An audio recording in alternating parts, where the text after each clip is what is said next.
ఈ మట్టి ఘటాల్లో మహిమైశ్వర్యం ఉంది.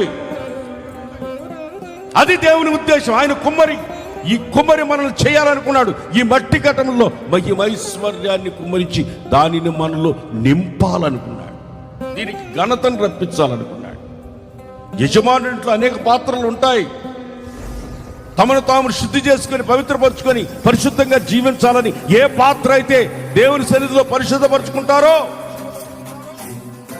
వాళ్ళ గుండెల్లో పరిశుద్ధాత్మ కుమ్మరించి అది మహిమైశ్వర్యంగా మార్చి ఒక్కొక్కరిని ఘనతను తీసుకొచ్చి ఉన్నతమైన స్థితిలో నిలిపి, నువ్వు నిలబడిన దగ్గర మట్టి ఘటంలో మహిమైశ్వర్యాన్ని కుమ్మరించి ఉన్నతమైన స్థితిలో నిలిపి ఆయన వలె నిన్ను నన్ను మార్చి ఆయన ఎదుట నిలబెట్టుకోవాలని ఒక గొప్పవాడు సింహాసనాన్ని విడిచిపెట్టి, ఘనతను విడిచిపెట్టి నీ కొరకు నా కొరకు ఈ లోకానికి వచ్చి ధనవంతుడై ఉండి దరిద్రతను అనుభవించి మనల్ని ధనవంతులుగా చేసి ఉన్నతమైన స్థితిలో పెట్టడానికి ఈ మట్టి ఘటములలో మహిమైశ్వర్యాన్ని కుమ్మరించి